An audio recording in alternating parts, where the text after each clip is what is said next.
নবনীতার গান গল্প চ্যানেলের সকল বন্ধুদের স্বাগত জানাই।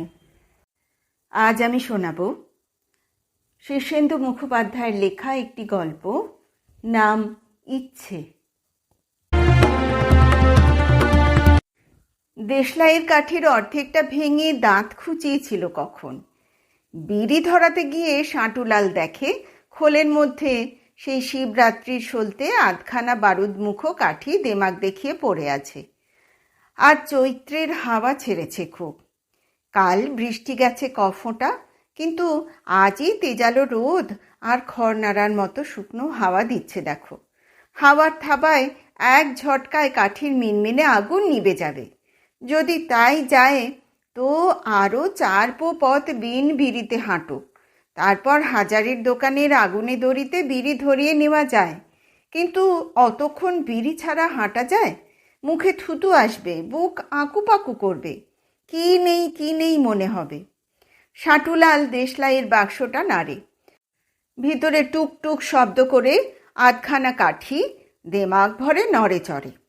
কাঠিটার মতলব বুঝতে পারে না সাঁটু। শালা কি বিড়ি ধরানো ঠিক মুখে নিবে গিয়ে তাকে জব্দ করবে? তার জীবনে পাপের অভাব নেই, ফর্দ করতে গেলে শেষ হওয়ার নয়। বেশি কথা কি, এই দেশলাইটাই গত পরশু বাবুদের উঠোনে পড়ে থাকতে দেখে হাতিয়ে নেয়। ঝি উনুন ধরাতে এসে ফেলে গিয়েছিল ভুলে, পরে এসে দেশলাই খুঁজে না পেয়ে বাপান্ত করছিল। তা সে সাঁটুর উদ্দেশ্যেই বলা, নাম ধরে না বললেও শুনে সাঁটু ভেবেছিল, না, কাল থেকে ভালো হয়ে যাব। সাঁটু দেশলাইটা হাতে নিয়ে মাঠের মধ্যিখানে ঢিবিটার ওপর বসে থাকে। দাঁতে আটকানো বিড়ি ধরায়নি। সাঁটু ভাবে, বাবুদের বাড়ির ঝি সরস্বতীর কি উচিত হয়েছে সাঁটুকে অমন বাপমা তুলে গাল দেওয়াটা। ছেলের মাথা খেতেও বলছে। যত যাই হোক, সরস্বতী তো সাঁটুরই বউ। আজ না হয় সে পয়সাওয়ালা লোকের সঙ্গে বিয়ে বসেছে, তা সুখচন্দ্রের পয়সাই বা এমন কি? আটাকল খুলে ধরাকে সরা দেখছে। তারও আগের পক্ষের বউয়ের হাপা সামলাতে হয়। সরস্বতী ভাবে সুখচন্দ্র তাকে চিরকাল মাথায় নিয়ে নাচবে। ফুহ, লাথি দিল বলে বেশি দিন নয়। ছেলের মাথা খেতে বলা সরস্বতী ঠিক হয়নি। ছেলে তো সাঁটুর একার নয়, তারও। কিন্তু রেগে গেলে সরস্বতীর আর সেসব খেয়াল থাকে না। রেগে গেলে সরস্বতী একেবারে দিগ্বসনা। ঢিবির ওপর কয়েক জায়গায় ঘাস পড়ে টাক পড়েছে, এখানে সেখানে আংড়া পড়ে আছে, ছাই উঠছে অল্প স্বল্প। ডাকাতে সাধুটা কদিন আগেও এখানে থানা গেড়েছিল।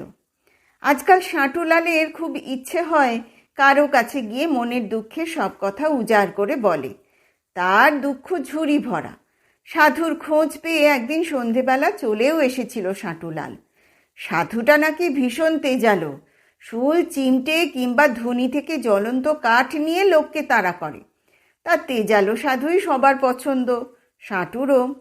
সন্ধেবেলা সাঁটু ঢিবিতে উঠে দেখল লেংটি পরা জটাধারী ভয়ঙ্কর সাধু বসে খাচ্ছে। কাছে পিঠে কেউ নেই, কেবল বেলপুকুরের মতিলাল একধারে চোরের মতো খোলা ছাতা সম্মুখে ধরে বসে আছে। তামাকের কারবারে মতিলাল গতবার খুব মার খেয়েছে। সেই থেকে লটারির টিকিট কেনে, হাতে গুচ্ছের কবজ আর সাধুর খোঁজ পেলেই সেখানে গিয়ে খুঁটি গাড়ে। সাঁটুলালকে দেখে মতিলাল হাতের ইশারায় ডেকে বলল, এখন কথা টথা বলো না, বাবার ভোগ হচ্ছে। আর খুব সাবধান, বাবা কিন্তু হাতের কাছে যা পায় ছুঁড়ে মারে। আমার ছাতার আড়ালে সরে এসো বরং। মতিলাল বলল, দেখছো কি, নিজের চোখে যা দেখলাম প্রত্যয় হয় না। সাঁটু মতির কাজ ঘেঁষে বলল, কি দেখলে? মতিলাল ফিসফিস করে বলে, সবটা দেখিনি। সন্ধ্যের মুখে মুখে এসে হাজির হয়ে দেখি বাবার সামনে একটা আধ জ্যান্ত শেয়াল পড়ে আছে, মুখ দিয়ে ভক ভক করে রক্ত বেরোচ্ছে। তখনও পাঁজর ওঠানামা করছিল। ধুনি জেলে সেই আধ জ্যান্ত পশুকে আগুনে ভরে দিল মাইরি, কালির দিব্যি। তারপর ওই দেখো কেমন তার করে খাচ্ছে। স্বয়ং পিশাচ সিদ্ধ মহাদেব, বুঝেছ? এমন মহাপুরুষের সঙ্গ পাওয়া কত জন্মের ভাগ্যি। শেয়াল খেয়ে সাধু ঘাসে হাত পুঁছে মাটির ওপর শুয়ে পড়ল লম্বা হয়ে। মতিলাল খুব সন্তর্পণে উঠে গিয়ে সাধুর পা দাবাতে লেগে যায়। সাধুর শেয়াল খাওয়া দেখে সাটুর গা বেরোচ্ছিল। মতি হাতের ইশারায় ডাকলে সে হামাগুড়ি দিয়ে খানিকটা কাছে গিয়ে মাটিতে মাথা ঠেকিয়ে ধানাই পানাই বলতে শুরু করলো, বাবা, আমি বড় পাপী। তা বাবা, দুঃখী লোকেরা পাপ না করেই বাঁচে কিসে বলো? তাই ভাবছি বাবা, তুমি যদি আশীর্বাদ করো তো কাল থেকে ভালো হয়ে যাব। সাধু চিত হয়ে শুয়েছিল। কথা শুনে মুখটা ফিরিয়ে একবার তাকালো শুধু। ভারী ছুঁচলো নজরটা। সাটুর তো ছুঁচ ফোটানোর মতো যন্ত্রণা হয়েছিল। সাধু কিন্তু গাল দিল না, একটু হেসে বলল, শালা নিমক হারাম, 5টা টাকা আর একটা জবা ফুল নিয়ে আসিস কাল, এখন যা। সাটু চারদিকে চেয়ে শেয়ালের নাড়ি ভুড়ি, ঝাল আর পোড়া মাথাটা দেখে ওয়াক তুলে সেই যে চলে এসেছিল আর যায়নি। যাবেই বা কোন মুখে? জবা ফুলের জোগাড় ছিল, কিন্তু 5টা টাকা। সাধু চোৎ সংক্রান্তির স্নানে যাবে বলে তল্পি গুটিয়েছে, কিন্তু ঢিবির ওপরকার মাটিতে দাদের মতো পোড়া দাগ রয়ে গেছে। বাতাসে একটা পচাটে গন্ধ। শেয়াল খেলে লোকে পাগল হয় বলে শুনেছে সাটুলাল। ঢিবি বেয়ে সাটুলাল নেমে আসে খানিক। এবার বাতাস একটু আড়াল পড়েছে। জয় মা কালী বলে সাটু কাঠিটা ঠুকে দিল খোলে। বিড়বিড়িয়ে উঠল আগুন। সাটু বিড়ি হাতের খাপের মধ্যে গুঁজে প্রাণপণে টানে। জয় মা, ধরেছে। ভারী খুশি মনে ঢিবির ওপর বসে সাটুলাল দূরের দিকে চেয়ে থাকে। বিড়িটা শেষ হয়ে এলে এটা থেকেই আর একটা বিড়ি ধরিয়ে নিয়ে হাঁটা দেবে। পাপ তাপগুলো সবই যেমনকে তেমন থেকে গেল তার, কাউকে বলা হলো না। মতিলালের পাপ তাপ বোধ হয় সাধু টেনে নিয়ে গেছে। সাটুলাল বিড়ি টানতে টানতে ভাবল, না শালা, কাল থেকে ভালো হয়ে যাব। বড় রাস্তা দিয়ে একটা বাস আসতে দেখে সাটু তাড়াতাড়ি উঠে হাঁটা ধরে। হাত তুলতে বাসটা থেমেও গেল, কিন্তু কন্ডাক্টর নিত্যচরণ মুখ চেনে। উঠতে যেতেই হাত দিয়ে দরজাটা আটক করে বলল, উঠছ যে, পয়সা আছে তো? আছে আছে। দোনমনো করে নিত্যচরণ দরজা ছাড়ল বটে, কিন্তু না হোক অপমান করে বলল, সিটে বসো না, মেঝে বসো। তাতে সুবিধেই সাটুলালের। মেঝে বসলে তেমন নজরে পড়বে না, পয়সা মাপও হয়ে যেতে পারে। তাছাড়া সিটে জায়গাও নেই। সে বসেই ট্যাঙ্ক থেকে একটা বিড়ি বার করে নিত্যচরণের দিকে বাড়িয়ে দিল। যদি নেয় তো ভালো, না নিলে খুব দিক করবে। তা নিত্যচরণ নিল, নেবারই কথা। দ্বিতীয় পক্ষ উলুবেড়ে থেকে চিঠি দিয়েছে আজ। বাসের দরজায় দাঁড়িয়ে অত হাওয়ার মধ্যেও কি করে কোন কায়দায় যেন নিত্যচরণ বিড়িটা ধরিয়ে ফেলল। তারপর বুক পকেট থেকে নেতানো পোস্ট কার্ডটা বের করে জড়ানো অক্ষরের লেখা পড়তে থাকে একমনে। তার মুখে রাগ, বিরক্তি, বৈরাগ্য আর হাসি ফুটে উঠতে থাকে। সাটুলাল নিত্যচরণের মুখের ভাব দেখছিল একমনে। মোটে মাইলখানেক রাস্তা, দেখি না বলে কাটিয়ে দেবে। চিঠিটা আর একটু যদি লম্বা হতো। লোকে যে কেন লম্বা লম্বা চিঠি লেখে না তা বোঝে না সাটুলাল। নিত্যচরণ অবশ্য পয়সা আদায় করল না শেষ পর্যন্ত। নামবার সময় শুধু বলল, এই 420, বাস কি জল দিয়ে চালাই আমরা? তেল কিনতে পয়সা লাগে না? বাস তেলে চলে না জলে চলে তা জেনে সাটুর হবেটা কি? সে নিজে যে কিসে চলে সেইটাই এক ধাঁধা। চলেও গেল এই বছর 50 বয়স পর্যন্ত। পথটা খুব পার হওয়া গেছে। চৈত মাসের রোদে এই পথটুকু কমতি হলো সে একটা উপরি লাভ। সুখচন্দ্রের সঙ্গে আগে আগে কথা বলতো না সাটুলাল, এখন বলে। ভেবে দেখেছে সুখচন্দ্রের দোষ কি? সরস্বতীকে তো সে নিজে এসে ভাগায়নি, সরস্বতী নিজে থেকেই ভেগে গেল। বরং অন্য কারো চেয়ে সুখচন্দ্রের সঙ্গে আছে সে বরং ভালো। লোকটা কাউকে বড় একটা দুঃখ দেয় না। ফুর্তিবাজ লোক, যা আয় করে তা খেয়ে পড়ে ওড়ায়। বাজারের সেরা জিনিসটা আনবে। মরশুমের আমটা, কাঁঠালটা বেশি দাম দিয়ে হলেও কিনবে। ঘরে তার রেডিও পর্যন্ত আছে। আগের পক্ষে বাঁজা বউ শেফালিকেও খারাপ রাখেনি, নিজের বাড়ি শেফালিকে ছেড়ে দিয়ে অন্য পাড়ায় সরস্বতীর জন্য আলাদা ঘর তুলেছে। দুই বাড়িতেই যাতায়াত। অনেক ভেবেচিন্তে সাঁটুলাল দেখেছে ব্যাপারটা খারাপ হয়নি। প্রথম প্রথম তার অভিমান হতো বটে, কিন্তু এও তো ঠিক যে তিনটে বাচ্চা সমেত সরস্বতী তার ঘাড়ে গন্ধমাদনের মতো চেপেছিল এতদিনে। এই যে সে গত রাতে খারু বেড়েতে যাত্রা শুনতে গিয়ে রাত ভোর করে, তারপর বেলাভর ঘুমিয়ে নাড়ু গোপালের মতো হেলতে দুলতে 3 প্রহর পার করে ফিরছে। সরস্বতী থাকলে হতে পারত এমনটা? মাগি গিয়ে এখন তার ঝাড়া হাত পা। ওদিকে ছেলেপুলেগুলো দুবেলা খেতে পায়, পড়তে পায়। এখন সরস্বতীর হাত পায়ের গোছ হয়েছে, খুব গায়ে রস হয়েছে, চোখে ঝলক খেলে, বেশ আছে। গোঁজ মুখ করে ঘুরে বেড়াতো সাঁটুলাল। একদিন সুখচন্দ্র ডেকে বলল, সাঁটু ভায়া, ভগবান আমার মধ্যেও আছে, তোমার মধ্যেও আছে। তুমি আমি কি আলাদা? সরস্বতী এসে জুটল, ফেলি কি করে বলো? এমনি 2-4 কথা হতে হতে সাঁটুলাল ভাব করে ফেলল। তবে সরস্বতীর পুরনো সব রাগ যায়নি। সুখচন্দ্র যতই মিতালি করুক, সরস্বতী এখনো দেখলে মুখ ফিরিয়ে নেয় আর আকাশ বাতাসকে শুনিয়ে তার কেচ্ছা গায়। গাওয়ার মতো কেচ্ছা কিছু কম নেই সাঁটুলালের। তার সারাটা জীবন চুরি, ছাঁচরামি আর ছিনতাইয়ের কাণ্ডে ভরা। সেসব পুরনো কথা। গত সপ্তাহে পালপাড়ায় কদমতলায় সাঁটু নিজের মেয়ে কুন্তিকে গঙ্গা যমুনা খেলতে দেখে মায়ায় পড়ে দাঁড়িয়ে গেল। শত হলেও সন্তান। মেয়েটাও খানিক খেলা করে বাপের কাছে এলো দৌড়ে। একগাল মিষ্টি হেসে ডাকল, বাবা। বুক জুড়িয়ে যায়। মেয়েটার খালি গা, পরনে শুধু একটা বাহারি রংচঙে ইজের। মেয়েটাকে দেখতে গিয়ে প্রথমেই তার নজরে পড়ল মেয়ের কোমরের কাছে ইজেরের কষি এক জায়গায় একটু উল্টো ভাঁজ হয়ে আছে, আর সেই ভাঁজে স্পষ্ট একটা আধুলি আর কয়েকটা খুচরো পয়সার চেহারা মালুম হচ্ছে। মেয়েকে জড়িয়ে ধরে খানিক আদর করেছিল সাঁটু। তারপর মেয়ে ফের গঙ্গা যমুনার কোর্টে ফিরে গেল। সাঁটু বাজারে গেল বাবুর জন্য সিগারেট আনতে, আর যেতে যেতেই টের পেল কখন যেন তার হাতে একটা আধুলি, 2 10 পয়সা আর একটা 5 পয়সা চলে এসেছে। মায়েরই, মা কালীর দিব্যি, সে টেরও পায়নি কখন আপনা থেকে পয়সাগুলো এসে গেল, একেবারে আপনা থেকে। এসে যখন গেলই, তখন তাকে ভগবানের দেওয়া পয়সা মনে করে সাঁটুলাল তৎক্ষণাৎ নগদানগদি তাড়ি খেয়ে ফেলল।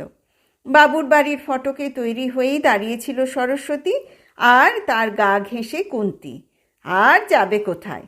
প্রথমে মেয়েটাই দেখতে পেয়ে চেঁচালো, মা, মা, ওই যে আসছে। সঙ্গে সঙ্গে সরস্বতী ঠিক কলের গানের পুরনো বয়ান ছেড়ে যেতে লাগলো। নিবংশের বেটা, মেয়েকে পয়সা দিয়ে ডাল আনতে পাঠিয়েছি, আর মেয়েরও বলি হরি বাবা। কোন আক্কেলে তুই গরু চোরের বেটাকে সোহাগ দেখাতে গেলি তো ঘাটের মরার আক্কেল দেখো। মেয়ের ইজেরের কোষে থেকে পয়সা মেরে দিল। বলি, ও ঢ্যামনা, পয়সার জন্য তুই না পারিস কি বল দেখি? বলতো আরও। বাবুর বউ বেরিয়ে এসে চোখা গলায় বলল, দেখো সরস্বতী, ছোট লোকের মতো চেঁচাবে তো দূর হয়ে যাও। সাঁটু, তুমিও এক্ষুনি বিদেয় হও। একটা চোর আর একটার মুখ আস্তাকুর। আমার বাচ্চাটা এসব শুনে দেখে শিখবে। যাও যাও। সরস্বতী অবশ্য বাবুর বউকে ভয় পায় না, উল্টে তেজ দেখায়।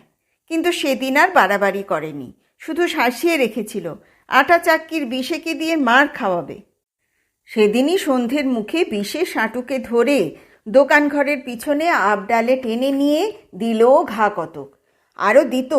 সুখচন্দ্র সারা শব্দে এসে পড়ে বলল, যাক গে যাক, 12 আনা তো মোটে পয়সা।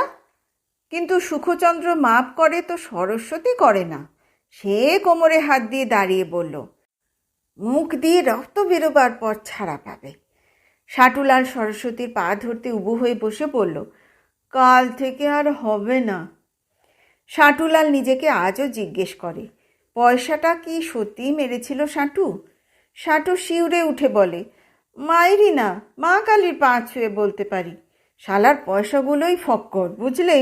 আমাকে জব্দ করতে কোন ফাঁকে শ্যুট করে চলে এলো হাতে। এইসব দুঃখের কথা সাঁটুলাল কাউকে বলতে চায়, উজাড় করে বলতে সব, কিন্তু সাধুটা সটকেছে, আছেই বা কে? গতকাল সাঁঝের মুখে বাবুর বউ নদিয়াল মাছ কিনতে পয়সা দিয়ে পই পই করে বলেছিল, দেখো সাঁটু, পয়সার হিসেব দিও, সরে পড়ো না।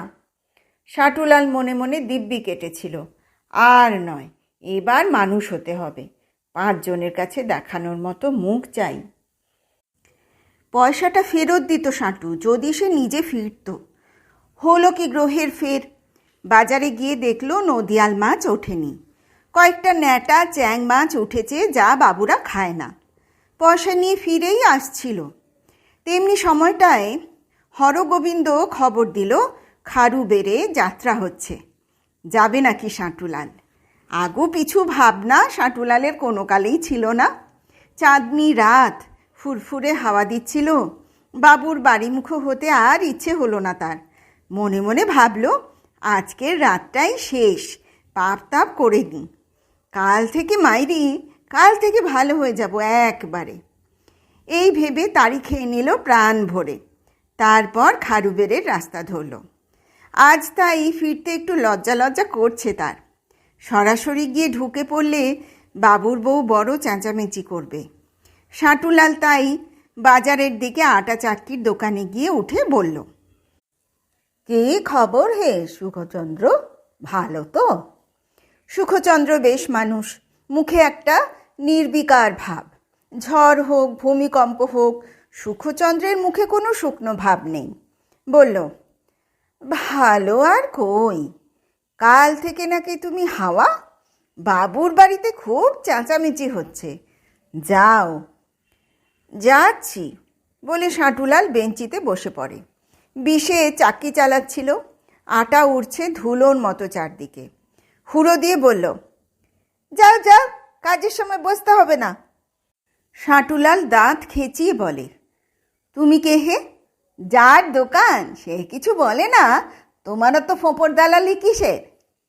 লেগে যেত, কিন্তু এই সময় সাঁটুর ছেলে বিষ্ণু রাস্তা থেকে উঠে এসে সুখচন্দ্রকে বলল, বাবা, মা বলে দিল ফেরার সময় আনাজ নিয়ে যেতে। সাঁটু প্রাণ ভরে দেখছিল, তার ছেলে, হ্যাঁ তারই ছেলে, সুখচন্দ্রকে বাবা ডাকছে। আহা, ডাকুক, ওর বাবা ডাকার মতো লোক চাইতো, সে নিজে তো আর মানুষ নয়। ছেলে বেরোলে তো পিছু পিছু সাঁটুলালও বেরোয়। ছেলে কয়েক কদম হেঁটেই পিছু ফিরে বলে, তুমি আসছো কেন? সাঁটু একটু রেগে বলে, কেন, তোর বাবার রাস্তা? তুমি অন্য বাগে যাও, নইলে মাকে বলে দেবো। কি বলবি? তুমি কুন্তির পয়সা চুরি করেছিলে না, মনে নেই? ওহ, চুরি! গঙ্গা যমুনা খেলতে গিয়ে চুরি কোথায় পয়সা হারিয়ে আমার গাড়ি চাপান দিলে। সে যাই হোক, তুমি কাছে আসবে না আমাদের। বাপকে কি ভুলে গেলি বিষ্টু? ছেলে চলে গেল। পালপাড়ার পুকুর ধারে শেফালি ধরল তাকে, গা ধুয়ে ঘরে ফিরছে। দেখতে পেয়ে বলে, তোমার সঙ্গে কথা আছে। শেফালি মোটা মানুষ, শরীর ঢিলে ঢালা হয়ে গেছে, ঘামাচিতে গা কাঁথার মতো হয়ে আছে। গোলপানা থম্বা মুখখানা দেখলে কাতলা মাছের মাথার কথা মনে পড়ে। দাঁতে নসি দেওয়ার নেশা আছে। এক গাল হেসে বলল, খবর শুনেছ নাকি? তোমার যে আবার ছেলে হবে। ছেলে কি বাতাসে হয়? সাঁটু অবাক হয়ে বলে, আমার ছেলে হবে কি গো?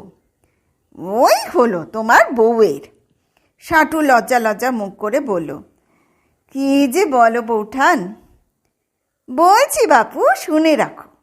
তবে এও বলি, সরস্বতীর পেটেরটা যদি তোমার ছেলে না হয়, তবে সে তোমাদের সুখবাবুর ছেলেও নয়। সরস্বতীর ছেলে হবে শুনে সাঁটুলাল খুশিই হলো। আহা, হোক হোক, ছেলেপুলে বড় ভালোবাসে সরস্বতী, ছেলেপুলে নিয়ে সব ভুলে থাকে। খুশি মনে সাঁটুলাল বলল, ভালো ভালো। ভালো কি? ভালোটা কি দেখলে? 5 জনে যাই বলুক, আমি তো সুখবাবুর মুরত জানি। ছেলের জন্ম দেওয়ার ক্ষমতা সে মেনে মুখর নেই, থাকলে আমার বাজা বদনাম ঘুচত। তুমি বুঝি ভেবেছ সুখবাবুর ক্ষমতায় কাণ্ডটা হচ্ছে? আচ্ছা দিকানা লোক তোমরা, এই সুখবাবুর কাজ নয় গো, ষাট আছে। কিসের ষাট? থম্বা মুখে ঢলাঢলি হাসি খেলিয়ে শেফালি বলে, দেখেও দেখো না নাকি? বিষে যে তোমাকে সেদিন খুব ঠ্যাঙালি, সে কেন জানো? বিষেকে যে দীনবন্ধু বাবু তার কারবারে বেশি মাইনে লাগাতে চেয়েছিল, তাতে বিষে গেল না কেন? সে যে এখানে 20 টাকা মাইনে আর দুবেলা খোরাকি পেয়ে আঠার মতো কেন লেগে আছে জানো? বুঝো না? বিষে আর সরস্বতীর ভাবসাব দেখেও বুঝো না? চোখ কান কোলা রেখে চলবে, তাহলে আর 5 জনের কাছে শুনে বুঝতে হবে না। যাও বাড়ি গিয়ে মাথা ঠান্ডা করে ভাবো। ভাবাভাবি কি আছে তা সাঁটুলাল বোঝে না। দিনের মতো পরিষ্কার ব্যাপার, তবে কিনা সাঁটু এখন এসব নিয়ে মাথা ঘামায় না। আসল ব্যাপার হলো সরস্বতীর আবার ছেলে হচ্ছে। বাড়ি ঢুকতেই আগে বাবুর সঙ্গে দেখা। বাগানের রাস্তায় শোয়ানো চেয়ার পেতে বসে বই পড়ছে, কেবল বই পড়ে। শোনা যায় কলেজের খুব নামকরা মাস্টার, মেলা বিদ্যা জানে, যদিও ধান আর চিটের তফাৎ বুঝতে পারে না। তা সে যাই হোক, বেশি বোঝেন না বলেই ভালো, বুঝলে বড় মুশকিল। বাবু মুখ তুলে দেখে বললেন, সাঁটুলাল যে, কোথায় গিয়েছিলে? এই আগে, কাল থেকে আর হবে না বাবু। সে জানি, কিন্তু বাড়ির সবাই ভাবছিল খুব। আর হবে না বাবু। বাবু রোগা রোগা লোক, বেশি কথা বলে না, শুধু গম্ভীর হয়ে বলল, বিশ্বাসী লোক পাওয়া বড় মুশকিল দেখছি। ভিতর বাড়িটা থমথম করছে। বৌদি এই সবে দুপুরের ঘুম থেকে উঠল, মুখ ঠুক ফুলে রাবণের মা, তার ওপর এলো কেশি ঠোঁটে শুকনো রক্তের মতো পানের রস, গলায় কপালে ঘাম, আঁচল কুড়োতে কুড়োতে কুয়োতলায় যাচ্ছিল। ভিতরের বারান্দায় তাকে দেখে থমকে গিয়ে বলল, তুমি কার হুকুমে বাড়িতে ঢুকেছ? বেরো এক্ষুনি। সাঁটুলাল টপ করে কান ধরে ফেলে বলল, কাল থেকে আর হবে না। ঘুম থেকে উঠলে মানুষের তখন আর তেমন তেজ থাকে না। বৌদিরও রাজ্যের আলিসি। হাই তুলে বলল, পয়সাটা ফেরত দেবে তো? মাইনে থেকে কাটান দিয়ে দেবো বরং। চায়ের জল চড়াও গে যাও, বলে বৌদি কুয়োর দিকে গেল। চায়ের জল চড়ানোর কথা সাঁটুলালের নয়, সে বাইরের কাজের লোক। জল তোলে, গরুর দেখাশোনো করে, দুধ দোয়ায়, বাগান করে, কাপড় কাচে আর 5 ফরমাস খাটে। ঘরের কাজ করে সরস্বতী, রান্না, বাসন মাজা, ঘর ঝাঁটানো বা মোছা। তাই চায়ের জল করার কথায় অবাক মানে সাঁটুলাল। কাজ তেমন জানা নেই, তবু পায়ে পায়ে রান্নাঘরের দিকে এগোলো। রান্নাঘরের দরজা জুড়ে মেঝে আঁচল পেতে সরস্বতী শোয়া, অঘরে ঘুমোচ্ছে। আহা, ঘুমোক, আবার মা হবে, এ সময়টায় শরীর এলিয়ে যায়। সরস্বতীর হাঁ মুখের কাছে মাছি উড়ছে, বসছে। হাত নেড়ে তাড়ালো সাঁটুলাল। তারপর খুব সাবধানে সরস্বতীকে ডিঙিয়ে রান্নাঘরে ঢোকে সে। কেরোসিনের স্টোভকে জুত করতে পারছিল না, খুটুর মুটুর করে নাড়ছিল। শব্দ পেয়ে সরস্বতী পাশ ফিরে রক্ত চোখে চেয়ে বলল, ও কি, রান্নাঘরে ধুলো পায়ে ঢুকেছে বড়? বাইরের জামা কাপড় নিয়ে ছিষ্টি ছুঁড়ো? তুমি কি মানুষ? 7 বাসি হেগো মোতা কাপড়, তার ওপর কোথায় কোন আস্তা করে রাত কাটিয়েছে। বেরো। সাঁটুলাল সরস্বতীর মুখপানে চেয়ে খুব হাসে। বেশ লাগছে দেখতে, মা হওয়ার চেহারাই আলাদা। সরস্বতী উঠে বসতে বসতে বলল, চৌকাঠ পেরোলে কেমন করে বলো তো? আমাকে ডিঙলে নাকি? তা কি করব? কি করব মানে? জল জ্যান্ত মানুষকে ডিঙোতে হয়? সাঁটুলাল খুব গম্ভীর মুখ করে বলল, পোয়াতি মানুষ যেখানে সেখানে শুয়ে থাকো কেন? এই সময়টায় অসাবধান হওয়া ভালো না। কে জানে কেন এ কথায় সরস্বতীর মুখে বন্ধন পড়ে গেল। আর একটাও কথা না বলে উঠে চলে গেল বোধহয় কুয়োতলায়। একটু বাদে ভেজা মুখ চোখ নিয়ে ফিরে এসে বলল, সরো, আমি চা করছি। সাটুলাল সরল বটে, কিন্তু গেল না। দরজা চৌকাঠ ধরে দাঁড়িয়ে একদৃষ্টে চেয়ে রইল সরস্বতীর দিকে। সরস্বতী টের পাচ্ছে, তবু চোখ তুলে তাকাচ্ছে না। সরস্বতী তাকাচ্ছে না বলে সে সাঁটুকে খাতির দেখাচ্ছে তা নয়, আসলে এই পোড়া মুখখানা দেখাতে তার ইচ্ছেই করে না। স্টোভের সলতে কমে গিয়েছিল। টিনের চোঙগুলো খুলে সরস্বতী সলতে টেনে বড় করে দেশলাই জেলে সলতে ধরালো। কেটলি চাপিয়ে কেরোসিনের হাত ধুতে গেল উঠোন বাগে। দেশলাইটা পড়ে রইল মেঝে। সাটুলালের দেশলাই ফুরিয়েছে। সেই আধখানা কাঠি দিয়ে কখন একটা বিড়ি খেয়েছে। ভাবাভাবির বড় ঝামেলা। দেশলাইটা তুলে নিয়ে সাটু সরে পড়ল। রাজ্যের কাজ পড়ে আছে। জল তুলতে হবে, গরুর জাবনা দিতে হবে, গোয়ালে ধোঁয়া দিতে হবে। তার আগে আবডালে কোথাও বসে ভর পেট বিড়ি খাবে এখন। তেঁতুলের ঠান্ডা ছায়ায় বসে সাটুলাল পশ্চিম আকাশে রঙের বাহার দেখছিল। বিড়ি খেলে মাথাটা খুলে যায়, সব ভালো লাগে কিছুক্ষণ। তারি খেলে আরও খোলে। গাঁজা খেলে তো স্বর্গরাজ্য হয়ে যায় দুনিয়াটা। বিড়িটা যখন শেষ হয়ে এসেছে, তখন বাবুর 6 বছরের মেয়ে বাবলি এসে পিছন থেকে গলা জড়িয়ে ধরল। সাটুদা, তুমি পয়সা চুরি করে পালিয়েছিলে? সাটু এক গাল হেসে বলে, না মায়েরি না। আমি জানি তুমি পয়সা চুরি করে কাল চলে গিয়েছিলে। কান ধরো। সাটু কান ধরে জিভ কেটে বলে, ছি ছি, বড় অন্যায় হয়ে গেছে, কাল থেকে আর করব না। রোজ নতুন নতুন সব ব্যাপার শিখছে বাবলি। আজকাল স্কুলে যায়, স্কুল থেকে কত কি শিখে আসে।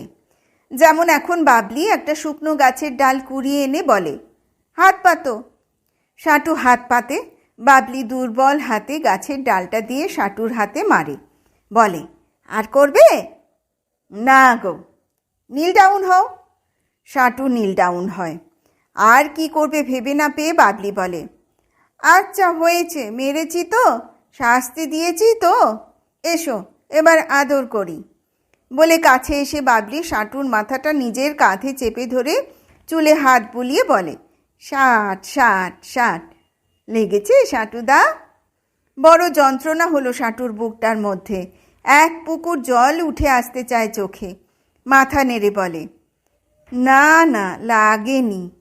আমি চোর খুকুমণি, তাই আমার ছেলে পুলেরাও আমাকে ঘেন্না পায়।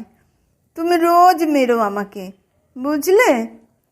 এমন শাস্তি দেব তোমাকে রোজ সাটুদা, দেখবে, ভয় পেও না, আবার শাট করে দেব। ভিতর বাড়িতে দেশলাই নিয়ে ফের চেঁচামেচি হচ্ছে। হোক, সব দিকে কান দিলে হয় না। সাটুলালের অনেক কাজ, তাই উঠে গোয়ালঘরের দিকে গেল। সন্ধ্যের পর বাগানের রাস্তা থেকে বাবুর শোয়ানো চেয়ার আর জল বা চা রাখবার ছোট টুল তুলতে গিয়ে সাটুলাল সিগারেটের প্যাকেটটা পেয়ে গেল। তাতে দুটো আস্ত সিগারেট। সাটু খুব অভিমান ভরে ভাবল, নিলে লোকে বলবে চোর, কিন্তু এই যে হাতের নাগালে দুটো সিগারেট তার ভাগ্যে পড়ে আছে, এর মধ্যে কি ভগবানেরও ইচ্ছে নেই? সাটু সিগারেটের প্যাকেটটা কামিনী ঝোপের মধ্যে গুঁজে রেখে দিল। রাতে ভাত খাওয়ার পর জমবে ভালো। রাতের কাজ সেরে সরস্বতী বিদেয় নিয়েছে। বিকেলে দেশলাই নিয়ে আজ আর বেশি চাচায়নি। মুখোমুখি দেখা হতে তেমন চোখে চোখে তাকায়ও নি, লাল চোখে। বাবু আর বৌদিও আজ তাড়াতাড়ি খেয়ে শুতে গেল। বাইরের বারান্দায় শতরঞ্চি আর একটা কাঁথা পেতে শুয়ে সিগারেট টানছিল সাটুলাল। ঠিক সেই সময়ে অন্ধকার ফুরে সরস্বতী উঠে এসে বলল, আমি পোয়াতি, এ কথা কে বলল তোমায়? সাটু শুয়ে শুয়েই ঠ্যাং নাচাতে নাচাতে বলে, আমার সঙ্গে থাকতে 3 বার হয়েছিলে, লক্ষণ সব চিনি কি না বলবে আবার কে? সরস্বতী উবু হয়ে বসে বলে, নিচে বলো না, শেফালি কুচ্ছো গিয়ে বেড়াচ্ছে, তার কাছেই শুনেছ নিশ্চয়ই। আচ্ছা পাজি মেয়ে ছেলে, যা হোক, নিজের হবে না, অন্যের হলে শতকে দোষ খুঁজবে। এসব কথা জানাজানি হলে সুখকর্তা আর রাখবে ভেবেছ? সাঁটুলাল মাথা চুলকোয়। সরস্বতী আস্তে করে বলল, শোনো, তুমি সুখচন্দ্রকে বুঝিয়ে বলবে যে তোমার সঙ্গে যখন থাকতুম তখনও আমার চরিত্রের দোষ ছিল না, এখনও নেই, বুঝলে? তোমার মুখের কথার দাম হবে, নইলে সুখচন্দ্র আজ রাতে ওই মাগির কাছে থাকতে গেছে। রাত ভোর এমন বিষ ঢালবে কানে যে পুরুষটা বিগড়বে। কালই গিয়ে সুখচন্দ্রের সঙ্গে বসে নানা কথার মধ্যে এক ফাঁকে কথাটা তুলো। উদাসভাবে সাঁটুলাল বলে, তুলব খন? তুলো, তুমি লোক খারাপ নয় আমি জানি, 2 টাকা রাখো বলে আঁচলের গেরো খুলে ভাঁজ করা টাকা বের করতে যায় সরস্বতী। ভারী লজ্জা পায় সাঁটুলাল, বলে, আরে থাক থাক, ও সব রাখো। নাও, বিড়ি টিড়ি খেও, মাসে 10 টাকা মাইনে পাও, তাতে কি হয়? রাখো এটা, আমি সদর ভেজিয়ে রেখে চলে এসেছি, তাড়াতাড়ি ফিরতে হবে। হ্যাঁ যাও, চারিদিকে ভারী চোর ছ্যাঁচোর। সে জানি বলে সরস্বতী আধারে মিলিয়ে যায়। সাঁটুলাল 2 নম্বর সিগারেটটা ধরিয়ে ফেলে। সরস্বতী বলে গেল সে নাকি ভালো লোক। সত্যি কি আর বলেছে? মন রাখা কথা। কিন্তু সত্যি যদি সবাই তাকে ভালো লোক বলে জানতো? হাতের সিগারেটটার দিকে চেয়ে রইল সাঁটুলাল। ভারী রাগ হলো নিজের ওপর। আচমকা সিগারেটটা প্রায় আস্ত অবস্থায় ছুঁড়ে ফেলে দিয়ে নিজের দুগালে ঠাস ঠাস করে কয়েকটা চড় দেয়। রাগ তাতে কমে না, নিজের ঘাড় ধরে নিজেকে তোলে সে। তারপর নিজেকে নিয়ে ফটকের বার করে দিয়ে বলে, যা হারামজাদা, আহম্মক ছ্যাঁচড়া চোরটা কোথাকার, ফের যদি আসিস তো জুতিয়ে মুখ ছিঁড়ে দেব। এই বলে হাত ছেড়ে সাঁটুলাল ফিরে আসে। কালই গিয়ে সুখচন্দ্রকে বুঝিয়ে আসবে যে সরস্বতী বড় সতী মেয়ে, তার গর্ভে সুখচন্দ্রেরই ছেলে, আর টাকা 2টো ফেরত দেবে সরস্বতীকে। সে ঘুষ টুস খাবে না আর। পুরনো সাঁটুলাল বিদেয় নিয়েছে। খুব আনন্দে খানিক ডগমগ হয়ে বসে রইল সাঁটুলাল। মনটা ভারী বড় সড়ো হয়ে গেছে, বুকের যেন হাওয়া বাতাস খেলছে। প্রাণ জুড়িয়ে গেল। কামিনী ঝোপের নিচে পড়ে থাকা সিগারেটটা ধোঁয়াচ্ছে, এখনও অনেকটা রয়েছে। খামোকা পয়সা নষ্ট। সাঁটুলাল গিয়ে সিগারেটটা তুলে আনলো ফের। বসে বসে মনের সুখে টানতে লাগলো। দেশলাইটা নেড়ে দেখল অনেক কাঠি রয়েছে।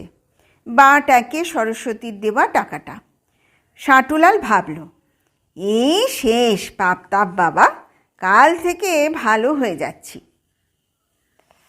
শেষ হলো গল্প ইচ্ছে।